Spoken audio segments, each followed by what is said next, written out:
அம்மையரை பொறுத்த வரைக்கும் அவர் ஒரு லைனை மட்டும் சொல்வார். இப்போ உதாரணத்துக்கு பருத்தி வேறுன்னு சொல்லணுன்னாக்கா, ஒளிப்பதிவாளருக்கு முழு கதையும் தெரிஞ்சிருக்கிறது அவசியம் அப்படின்னு நினைக்கிறீங்க? கண்டிப்பாக சார், கண்டிப்பாக சார், அதில் எந்த டவுட்டுமே எனக்கு இல்லை. இப்போ வள்ளல் பட வாய்ப்பு எப்படி அமைஞ்சது? ஆக்சுவலாக ராஜ் கபூருக்கு முன்னாடி நான் கிளாஷ் பண்ணி கொடுத்துருந்தேன். ஒரு படம் கிளாஷ் பண்ணேன். அதுலேருந்து எனக்கு பழக்கமானார். அப்போ இந்த மாதிரி ஒரு படம் ஆரம்பிக்க போகிறேன், டிஸ்கஷன் வா அப்படின்னாரு. சரி நானும் போனேன். 6 மாதம் டிஸ்கஷன் போனேன். அவர் நான் தான் கேமராமேன் அவரும் சொல்ல, நான் பண்ணுறேன்னு அவர்கிட்டையும் நான் சொல்ல.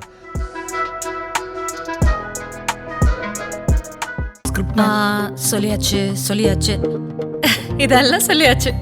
அப்போ என்னதான் மேம் சொல்றது? இதுக்கு மேல நம்ம ஒன்னும் சொல்ல வேணாம். நம்ம ஆளுங்க தானே நம்மள இவ்ளோ தூரம் சப்போர்ட் பண்ணி கூட்டிட்டு வந்தாங்க. அவங்களுக்கு தெரியாதா அவங்களோட பெஸ்ட் ஹாலிடேஸ் நம்ம கூட தான்? கரெக்ட் தானே? GT Holidays, South India's #1 travel brand.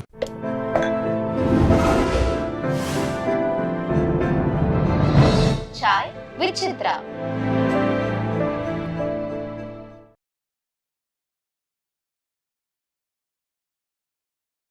Bharathan எப்படி கம்யூனிகேட் பண்ணுவார் சிவாஜி கிட்ட?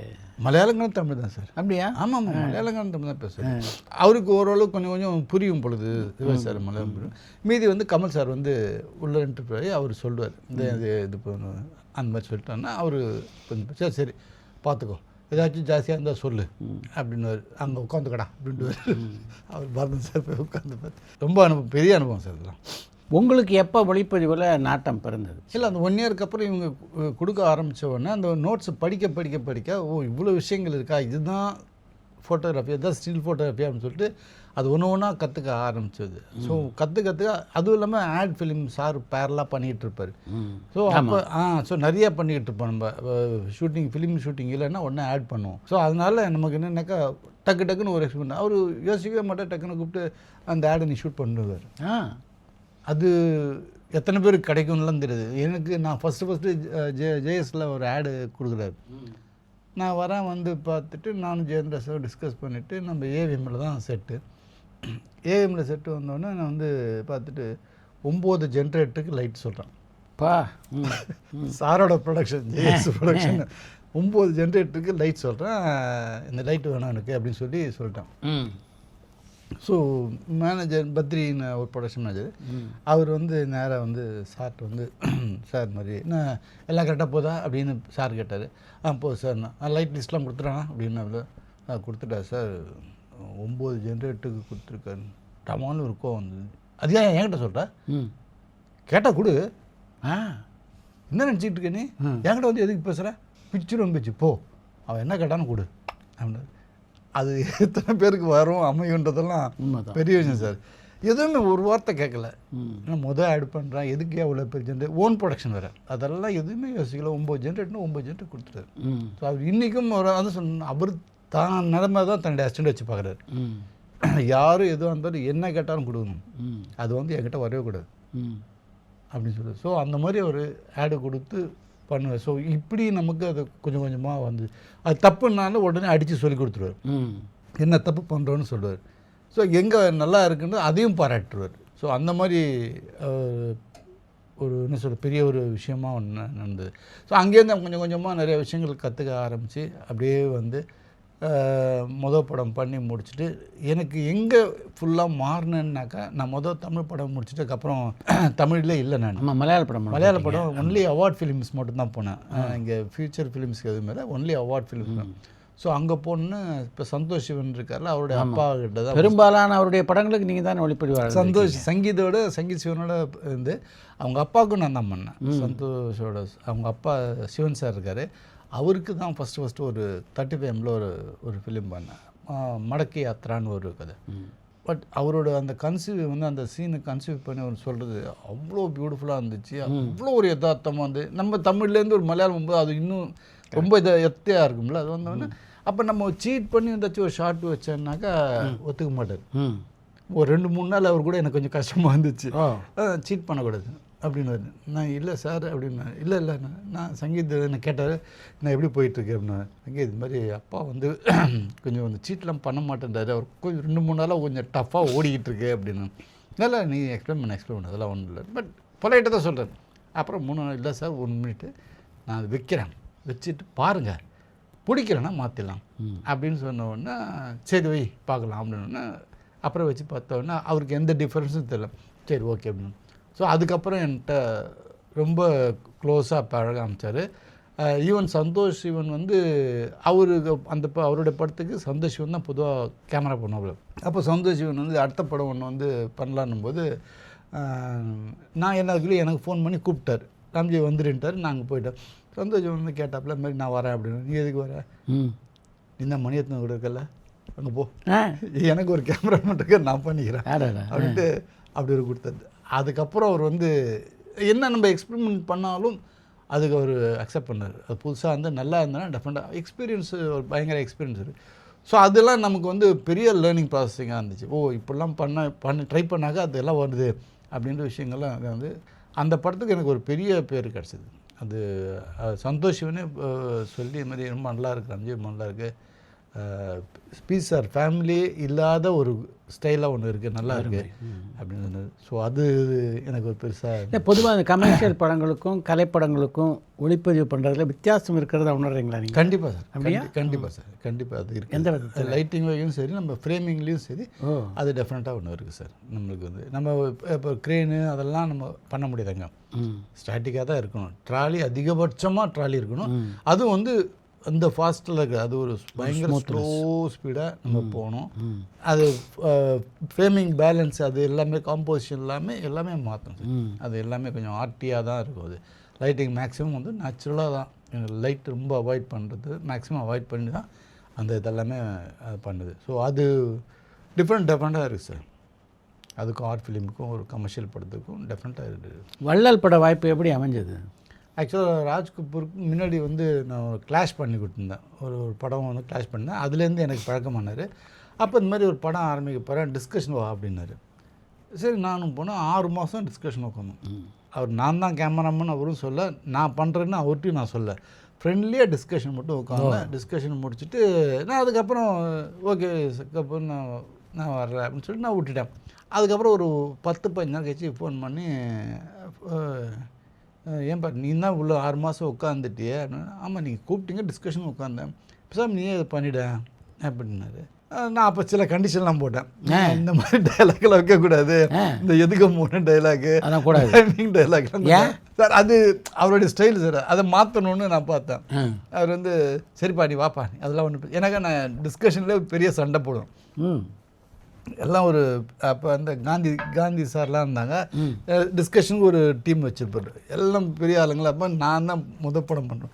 ஆனாலும் அங்கே உட்காந்துக்கிட்டு டிஸ்கஷனில் உட்காந்துட்டு அதை அதையும் பண்ணுங்க, அது பண்ணாதீங்க, இது பண்ணுங்க, அது பண்ணுங்கன்னு சண்டை போடுவேன். ஸோ அது அவருக்கு ரொம்ப பிடிச்சி போச்சு. ஸோ அதுக்கப்புறம் வந்து சரி பண்ணுறியா அப்படின்னாரு. எனக்கு ஓகே, எனக்கு ஒன்றும் பிரச்சனை இல்லை அப்படின்னா. ஸோ ஆல்மோஸ்ட் எல்லாம் பேசிட்டு அப்புறம் யாரோ வந்து ராம்நாத் சார் தான் ப்ரொடியூசர். ஆமாம், ராம்நாத் சார்கிட்ட யாரோ சொல்கிறாங்க, என்ன நீ ஸ்ரீராம் சாரோட அசிஸ்டண்ட்டை வச்சுருக்க, அவங்க அப்படியே லைட்டு கேட்பாங்க, அதை பண்ணுவாங்க, செலவு இழுப்பாங்க, அப்படி இப்படின்னு சொல்லியிருக்காங்க பொழுது இவர் பயந்துட்டு கபூர் வந்து இல்லை கபூர் வேறு கேமராமேன் பார்த்துரு அப்படின்னா கூட 2வது நாள் எனக்கு ஃபோன் பண்ணி இது மாதிரி சொல்கிறாங்கன்னு. ஓகே ஒன்றும் பிரச்சனை இல்லை, எனக்கா நான் வந்தது டிஸ்கஷனுக்கு தான் வந்தேன். கரெக்ட். அதுவும் அதனால் எனக்கு அந்த மைண்டில் எதுவும் மேலே அதனால் பண்ணேன். அப்புறம் இவர் இல்லை நான் திருப்பி ஒரு கேமராமேனை கூப்பிட்டு நான் அவர் கதையை சொல்லி அவர் வரத்துக்குள்ளே நீ 6 மாதமாக உட்காந்துருக்கு, உனக்கு எல்லாமே புரியும், அதனால் இல்லை நான் இரு அப்படின்னாப்புல.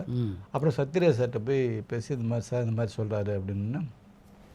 சத்யராஜ் சார் ராம்நாத் சாருக்கு ஃபோன் பண்ணி இப்போ 6 மாதமாக உட்காந்துருக்காருன்னும் போது எதுக்கு நீங்கள் அதை மாற்றுறீங்க அப்படின்னு.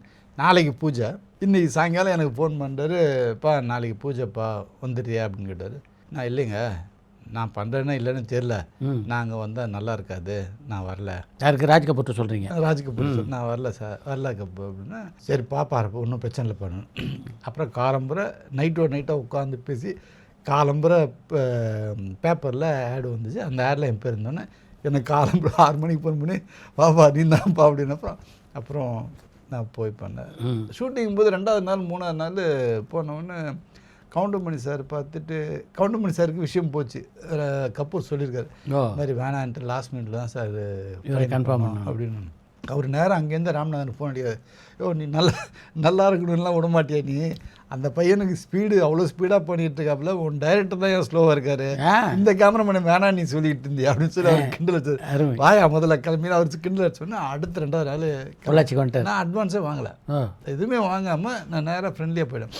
அதுக்கப்புறம் அதுக்கு வந்து பொள்ளாச்சிக்கு வந்து எனக்கு அட்வான்ஸ் அப்போ தான் கொடுத்தாரு. 3வது நாளுக்கு அப்புறம் தான் அட்வான்ஸ் கொடுத்து சொன்னார், அது மாதிரி சொன்னார்ப்பா அப்படி அவர் கை இப்படி இது மாதிரி சொன்னார்ப்பா, வெரி இப்போ சந்தோஷமாக இருக்குப்பா அப்படின்னா, ஓகே சார் தேங்க்ஸ். ஸோ அப்படி அந்த படம் வந்தது. எப்படி இருந்தது அந்த படம் பணியாற்றிய அனுபவம்? சார் எனக்கு படம் எனக்கு, ஆனால் எனக்கு எந்த டென்ஷனுமே இல்லை சார், இல்லை அதெல்லாம் இல்லை சார். அது இவரோட பீஸ், அவரோட ட்ரைனிங்கே அதுதான், எதையும் பார்க்கக்கூடாது, உனக்கு மனசில் என்ன படுதோ அந்த கதையை கேட்டு அதில் என்ன தோணுதோ அதை பண்ணு, எதுக்கும் யாருக்கும் பயப்படாது, நீ என்ன சொல்ல நினைக்கிறியோ அதை தெளிவாக சொல்லு அப்படின்னும்போது கொஞ்சம் கஷ்டப்பட்டுன்னு செஞ்சேன்னா டைரக்டர் கூட தான் கஷ்டப்பட்டேன். அந்த சீன் வேணாம், எதுக்கு இந்த சீன் எடுக்கிறோம் அப்படின்னு சொல்லி எனக்கு நாங்கள் இங்கே டிஸ்கஷனில் உட்காந்து கிட்டத்தட்ட ஒரு 67 சீனும் என்னமோ பிளான் பண்ணிட்டு போனோம். ஆனால் அங்கே ஷூட்டிங் போகும்போது 112 சீன் ஆச்சு. ஐயோ, நான் அதை அப்போ சண்டை போட்டேன், எதுக்கு இந்த சீன் எடுக்கிறீங்க, அந்த சீன்லாம் வேணாம், நம்ம டிஸ்கஷன் பண்ணுவோம், அந்த இப்போ எதுக்கு இந்த சீன் அப்படின்னு சொல்லிட்டு சொல்லிட்டேன். ஸோ அதனால எனக்கும் அவருக்கும் மிஸ் அண்டர்ஸ்டாண்டிங்லாம் ஆச்சு. பட் அதை தாண்டி ஃபைனலில் முடிச்சுட்டு பார்த்துட்டு நானும் அவர் டபுள் பாசிட்டிவ் பார்க்குறோம், ஏவிஎம்சி தேட்டரில் உட்காந்து டபுள் பாசிட்டிவ் பார்க்குறோம். பார்த்தோன்னா அவர் வந்து என்னை கேட்டார், எப்படிப்பா இருக்கு அப்படின்னாரு. இந்த அளவுக்கு வந்து சந்தோஷப்பட்டுக்கணும் அப்படின்னா, என்ன ப்ராப்ளம், பின்ன என்னென்னவோ சீன் எடுத்து வச்சுருக்கீங்க, அது வேணான்னு சொன்னாங்க. சரி ஒன்றும் இல்லை, நாளைக்கு போய் லெனின் சார் கூட உட்காந்து என்னென்ன வேணாமோ அது கட் பண்ணி தூக்கி போட்டுருந்தாரு உங்கள்கிட்ட. ஓ, நான் என்னங்க பண்ணுறது, அவரே தூக்கி வச்சுருவார். அதனால நான் இல்லை நீ போப்பா எந்தெந்த சீன் வேணும்னு சொல்லி லிஸ்ட்டு எடுத்துக்கோ, நீ போய் பண்ணுவேன். ஸோ அதே மாதிரி போய் லிஸ்ட்டு கொடுத்து இதெல்லாம் வேணாம் சார் அப்படின்னா அவர் அதுக்கு முன்னாடி தூக்கி எழுதி வச்சிட்டாரு. ஸோ அப்படி தான் அந்த ஃபஸ்ட்டு படத்தை ஒரு பெரிய எக்ஸ்பீரியன்ஸ், சண்டை போட்டு ஒரு எக்ஸ்பீரியன்ஸ் வச்சுங்களேன். பட் ஆனால் அப்போ நான் கப்பூர் வந்து சரி உனக்கு பிடிக்காதது என்னன்னு சொல்லு, எனக்கு பிடிக்காதுன்ற கதைக்கு என்ன ஒத்து வரலையோ அதை தான் சொல்கிறேன், என்னுடைய பர்சனல் விஷயமே எதுவுமே இல்லை அப்படின்னா அவர் ஒத்துக்கிட்டாரு. பட் அப்புறம் ஃபைனலாக அது அந்த மாதிரி ஒன்று வந்துச்சு. அதுக்கப்புறம் எனக்கு நல்லா செட் ஆகிட்டாரு. படம் முடிஞ்சப்புறம், படம் முடிகிற வரைக்கும் செட் ஆகலை, படம் முடிஞ்சப்பறம் செட் ஆகிட்டார். பட் நல்லா இருந்துச்சு, ஜாலியாக இருந்துச்சு. சத்யராஜ் சார் ரொம்ப கோஆப்ரேட் பண்ணி எல்லாம் பண்ணாங்க. ஒளிப்பதிவாளருக்கு முழு கதையும் தெரிஞ்சிருக்கிறது அவசியம் அப்படின்னு நினைக்கிறீங்க? கண்டிப்பாக சார், கண்டிப்பாக சார், அதில் எந்த டவுட்டுமே எனக்கு இல்லை. இப்போ வரைக்கும் நான் வந்து டைரக்டருங்க வந்து கதை சொன்னாங்கன்னா கதையை கேட்டுட்டு நான் பவுண்டிங்கும் வாங்கிடுவேன், ரெண்டும் வாங்கிடுவேன். வாங்கிட்டு தான், ஏன்னா கதை தெரியாமல் நம்ம போய் என்ன பண்ண முடியும், ஒன்றுமே பண்ண முடியாது. கதை தெரிஞ்சால் தானே அதோட மூடு என்ன ஏது என்ன மாதிரி லைட்டிங் பண்ணலான்றதெல்லாம் நம்ம டிசைட் பண்ணுவோம். எதுவுமே தெரியாமல் வந்து இப்போ டைரக்டர் வந்து அங்கே வைங்க அப்படின்னா அங்கே வச்சுட்டு என்ன பண்ண முடியும். ஸோ அந்த மூடு தெரியணும், அந்த கதையோட ஓட்டம் தெரியணும், எல்லாம் தெரியணும். ஸோ அது டெஃபினட்டாக ஒவ்வொரு கேமராமேனுக்கும் கதை கண்டிப்பாக தெரியணும். அது எத்தனை பேர் கேட்குறாங்கன்றதெல்லாம் எனக்கு கேள்வி கிடையாது. பட் அது இருந்தால் தான் எனக்கு வசதியாக இருக்கும். எனக்கு வசதின்றது படத்துக்கு நான் எந்த அளவுக்கு நான் யோசித்து வச்சுருக்கேனோ அது எல்லாமே அங்கே நான் இம்ப்ளிமெண்ட் பண்ண முடியும். திடீர்னு காலம்பரை வந்து இங்கே ஷார்ட்டு தான் அப்படின்னாக்கா அது எதுக்கு வச்சோம் என்ன வரைக்கும் தெரியாதுல்ல. என்ன சொல்லுவாங்க, பிரியாணி கலக்கம் வந்தால் எல்லாத்தையும் போட்டு அவளுக்கு வந்து குக் பண்ணக்கூடாது, அது எதுக்கு வேணும் என்ன வேணும்னு தெரியல, அது தெரியாமல் நான் பண்ண முடியாதுன்றது, பண்ணக்கூடாதுன்றது என்னுடைய இது. ஸோ அதனால் இப்போ வரைக்கும் யாராக இருந்தாலும் எனக்கு கதை சொல்லி பவுண்டிங் கொடுத்துருவாங்க. நீங்கள் பணியாற்றிய எல்லா இயக்குனர்களும் உங்களுக்கு அது மாதிரி பவுண்ட் ஸ்கிரிப்ட் கொடுத்துருக்காங்களா? ஆமாம் சார். அப்படியா? ஆமாம் சார். அது இல்லாமல் எதுவுமே இல்லை சார். நான் அப்படி இது வரைக்கும் அது இல்லாமல் நான் படம் பண்ணதில்லை. முதல் படத்துலேருந்து இப்போ பண்ணிக்கிட்டு இருக்க 7G ரெயின்போ காலனி வரைக்கும் அருமை எனக்கு இன்னும் இருக்குது. வந்து எல்லாம் வீட்டுக்கு வந்து எனக்கு அதே மாதிரி என்னுடைய முதல் படத்துலேருந்து இப்போ வரைக்கும் ஸ்கிரிப்ட் என்கிட்ட தான் இருக்குது. ஒன்லைன் ஸ்கிரிப்ட் எல்லாமே அப்படியே கலெக்ட் பண்ணி வச்சுருக்கேன். அம்மையரை பொறுத்த வரைக்கும் அவர் ஒரு லைனை மட்டும் சொல்லுவார். இப்போ உதாரணத்துக்கு பருத்தி வேறுன்னு சொல்லணுன்னாக்கா, ஒரு தருதல நாய் அவனும் ஒரு பொண்ணு லவ் பண்ணுறான், ஸ்கூலில் படிச்சுட்டு இருக்க பொண்ணு லவ் பண்ணுறான், அவங்க அப்பாவும் ஒத்துக்க மாட்டாங்க, இவங்க கல்யாணம் பண்ணாங்களா பண்ணல, இதுதான் லைன். ஆனால் உட்காந்து டெய்லி டிஸ்கஸ் பண்ணுவோம். நானும் அமீரும் டெய்லி நானும் அமீர் அவரோட அசோசியேட்டு 3 பேர் உட்காந்து சீன் பை சீன் பேசி பேசி பேசி இந்த சீன் ஓகேவா இந்த சீன் ஓகேவான்னு சொல்லிவிட்டு சீன் போட்டு ஆர்டர் போட்டு வைப்போம். அப்படி தான் டைலாக் படிப்பார். எனக்கு இந்த மதுரை ரொம்ப ஸ்லாங் தெரியாது, அதனால் டைலாக் படிப்பார். டைலாக் படிச்சுட்டு கேட்பார், இது ஓகேவா ஓவியரே அப்படின்வார். எனக்கு அது இல்லை அமீர், எனக்கு வந்து இப்படி வந்தால் நல்லாயிருக்கும் அப்படின்னா எனக்கு அந்த ஸ்லாங் நமக்கு புரியாது. இது இந்த மாதிரி இருந்தாருன்னா அப்போ அவர் அந்த வார்த்தையை மாற்றி போடுவார். அப்போ அது நல்லா இருக்கு அப்படின்னா நல்லா இருக்கு. ஸோ இந்த மாதிரி தான் ஃபுல் அண்ட் ஃபுல் டிஸ்கஷனில் உட்காந்து ஸ்கிரிப்ட் இல்லாமல் நான் படம் பண்ணதே இல்லை இன்ன வரைக்கும். இது மாதிரி எல்லா கதை விவாதத்துலேயும் உட்காந்து உங்கள் கருத்துக்களை சொல்லக்கூடிய வாய்ப்பு உங்களுக்கு அமைஞ்சிருக்கா? ஆமாம் சார். அப்படியா? ஆமாம் சார். நான் இல்லைன்னாக்கா என்னுடைய கருத்தை சொல்லுவேன், அதை எடுத்துக்கிறான்றது வேறு விஷயம். அதாவது நான் ஒரு பார்வையாளனா, ஒரு கேமராமேனாக கிடையாது, நான் ஒரு பார்வையாளனா அந்த கதையை என்னவா பார்க்குறேன்றதை நான் முதல்ல டிசைட் பண்ணுவேன். நான் கேமராமேனாக நான் உட்காந்து இந்த கதையை நான் கேட்டதே கிடையாது. முதல்ல ஒரு பார்வையாளனா இந்த கதை என்னவா இருக்குது, ஸோ அப்போ என்ன ப்ளஸ் என்ன மைனஸ்ன்றதை ஒரு டைரக்டர் சொல்லி இன்றைக்கி வர புது டைரக்டர்களும் அதான் சொல்லுவேன், இதெல்லாம் இருக்குது இதெல்லாம் இருக்குது, உங்களுக்கு என்னன்னு பார்த்துக்கோங்க அப்படின்னு சொல்லுவேன். எனக்கு தெரிஞ்சு நிறைய டைரக்டர்ஸுங்க அது நல்ல விஷயமாக தான் பார்த்துக்கிட்டு இருக்காங்க. யாரும் ஒரு எங்கேயுமே மைனஸாக இல்லை. செல்வராவன்ட்ட கூட எல்லாருமே சொல்லுவாங்க, செல்வராவன் அவர்கிட்ட போய் கதையெல்லாம் கேட்க முடியாதுன்னு. ஆனால் செல்வராவன் முதல் படம் 1001 போய் உட்காரும்போது முதல்ல போய் உட்கார்ந்தோம், நான் கதை சொல்லுங்கன்னு தான் கேட்டேன். அவர் சொன்னார். அதுக்கப்புறம் சீன் பை சீன் எனக்கு எல்லாத்தையும் டைலாகோடு அனுப்பிச்சிட்டு தான் இருப்பார். அதெல்லாம் பார்த்துட்டு எனக்கு என்ன ஒப்பீனியன்றதை அதை சொல்லிடுவேன். இது மாதிரி இருக்குது, இந்த மாதிரி இருக்குது, இது வேணும் இது வேணும் இது வேணாம் அப்படின்னு. அவர் ஓகேனானா ஓகேன்னு, இல்லை சார் இது நான் இதுக்கு தான் வச்சுருக்கேன், அதனால வச்சுருக்கேன் அப்படின்னும்போது கன்வின்ஸ் இருக்கும்போது ஓகேன்னு. ஸோ அந்த மாதிரி தான் நமக்கு அது இது வரைக்கும் எனக்கு அப்படி ஒன்றும் யாரும் எனக்கு கதை தரமாட்டேன் ஸ்கிரிப்ட் தரமாட்டேன்னு சொன்னது கிடையாது. அது இல்லாமல் நம்ம போய் பண்ணவும் பிரயோஜனமும் கிடையாது. காசுக்கு வேணால் வேலை செய்யலாம். இல்லை உண்மையில் அதான் சார். அது எதுவுமே தெரியாமல் போய் உட்காந்துட்டு யூனிஃபார்ம் போட்டு ஸ்கூலுக்கு போடான்ற மாதிரி நான் போய் உட்காந்துட்டு இருந்தேன்னா நல்லா இருக்கல. ஸோ அது ஒன்று. அது இன்னி வரைக்கும் எனக்கு எல்லா டைரக்டருமே ஒருவேளை எனக்கு வயபிளாக இருக்கிற டைரக்டர் தான் எனக்கு வராங்களான்றது எனக்கு ஒரு கேள்வியாக கூட இருக்கும். இவன் இப்படியா, இவன்கிட்ட இவங்க தான் போக முடியாது, இல்லை இவங்ககிட்ட போகலாம் அப்படின்ட்டு ஒரு இருக்கலாம். அது எனக்கு தெரியல, ஏமான்னு தெரியல. எனக்கா நான் என்றைக்குமே பேக் ஸ்டேஜில் என்ன நடக்குதுன்றது யோசிக்க மாட்டேன். நான் இங்கே என்ன நடக்குது அது மட்டும் தான் நான் பார்ப்பேன். அதனால் அது இது வரைக்கும் போய்கிட்டே இருக்குது. என்ன பற்றி அமீரை பொறுத்த வரைக்கும் அவருடைய முதல் படத்துலேருந்தே அவரோட நீங்கள் பயணிக்கிறீங்க. அமீருடைய பல முக்கியமான படங்கள் உங்களுடைய பங்களிப்பு இருக்குது. அதாவது உதாரணத்துக்கு சொல்லணுன்னா அவருடைய முதல் படமே ஒரு வித்தியாசமான திரைக்கதை தான். அடுத்து ராம் ஷூட்டிங் ஆரம்பிக்கிறதுக்கு 6 மாதத்துக்கு முன்னாடியே அவர் ஆஃபீஸில் தான் இருப்பான். ஸோ ஃபுல்லாக டிஸ்கஷன் போகும். ஸோ அப்போ நமக்கு எல்லாமே சீனு டைலாகு எல்லாமே தெரிய ஆரம்பிச்சிச்சு. ஸோ இது நமக்கு ஈஸியாக கன்வே பண்ண வேண்டியதாக இருக்குது. அப்போ நம்ம ஒன்று சொல்லும்போது ஒன்று செய்யும்போது, இப்போ அமீர் ஒன்று சொல்கிறாருன்னா, இல்லை சார் இது இப்படி வைங்க அப்படின்னாக்கா அப்போ நமக்கு புரியும், அது அவருக்காக தான் வைக்கிறாரு. அதுக்கான நான் அவர்கிட்ட நிறையா விஷயங்கள் கற்றுக்கிட்டேன். என்ன கற்றுக்கிட்டேன்னாக்கா, பருத்தி வீரன் படத்தினுடைய உருவாக்கத்தின் போது கார்த்தி இந்த அளவு பேர் வாங்குவார் அந்த படத்தில் நீங்கள் தோணிச்சா உங்களுக்கு? கண்டிப்பாக சார். அப்படியா? ராமில் நீங்கள் ஜீவாவை பார்க்குறீங்க, பருத்தி வீரனில் நீங்கள் கார்த்தியை பார்க்குறீங்க, ஆனால் நான் அமீரை தான் பார்க்குறேன். 22 வருடங்களுக்கு முன்னால் பண்ண மௌனம் பேசியதே இன்றைக்கி மீண்டும் ரசிகர்களால் கொண்டாடப்படுற படமாக இருக்குது. எப்படி இருக்குது உங்களுக்கு? உண்மை சந்தோஷமாக இருக்குது சார். எனக்கா